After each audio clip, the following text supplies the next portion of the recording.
Hello बच्चों, let's read this question.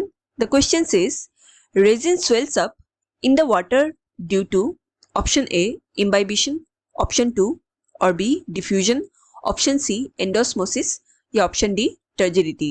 यहाँ पे बोल रहे हैं कि रेजिन्स वाटर में रखने से स्वेल क्यों हो जाते हैं. Now, to answer this question, first let us understand the key concept of this question. हम जब भी कोई रेजिन्स को, आइदर वो ड्राई रेजिन्स हो सकता है या कोई भी नॉर्मल रेजिन को हम वाटर एनवायरनमेंट में रखते हैं, जैसे कि फॉर एग्जांपल एक टब में पानी भर के उसके अंदर हमने रेजिन्स को रख दिया, तो यहाँ क्या होता है, रेजिन्स के अंदर वाटर कंसेंट्रेशन लो हो जाते हैं compare to the surrounding water. बाहर के वाटर में हाई कंसेंट्रेशन होता है.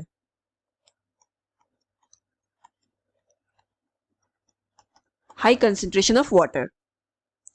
तो अब क्या होगा, यहां से वाटर मॉलिक्यूल का टेंडेंसी होगा कि ये हाई कंसेंट्रेशन एनवायरनमेंट से लो कंसेंट्रेशन एनवायरनमेंट की ओर मूव करना शुरू कर देगा थ्रू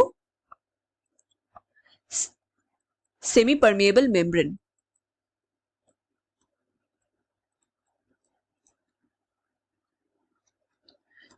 मतलब रेजिन्स का जो सेल मेम्ब्रेन होता है, we know cell membrane is semi permeable in nature.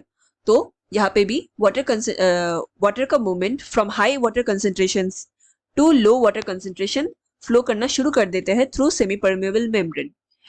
And यही फ्लो जब कंटिन्यूसली काफी टाइम तक चलते रहता है, कंटिन्यूसली इनवर्ड फ्लो जब वाटर का होता रहता है,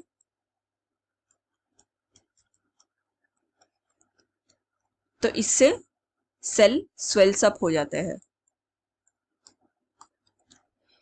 इसी होल प्रोसेस को हम एंडोस्मोसिस कहते हैं. Now let's check the options here. पूछा गया था कि रेजिन स्वेल्स अप हो जाते हैं इन वाटर में due to option A, imbibition.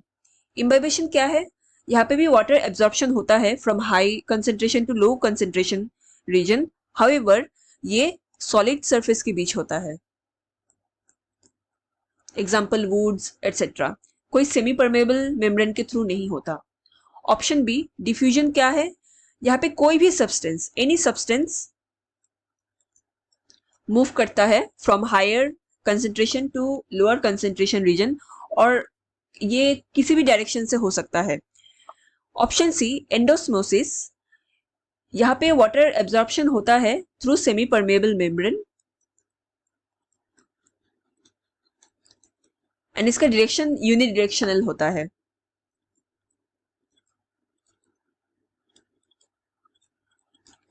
And option D, turgidity क्या है कि जब ऑस्मोसिस या एंडोस्मोसिस होने के बाद सेल्स जब स्वेल अप हो जाते हैं, तो सेल्स अपने सेल मेम्ब्रेन और सेल वॉल के अगेंस्ट एक प्रेशर क्रिएट करते हैं और सेल बहुत रिजिड हो जाते हैं, बहुत फूल जाते हैं. इसी कंडीशन को टर्जिडिटी कहा जाता है.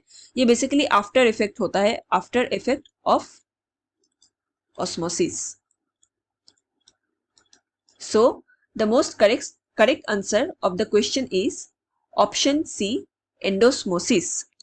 Hope you understood it well. Best of luck.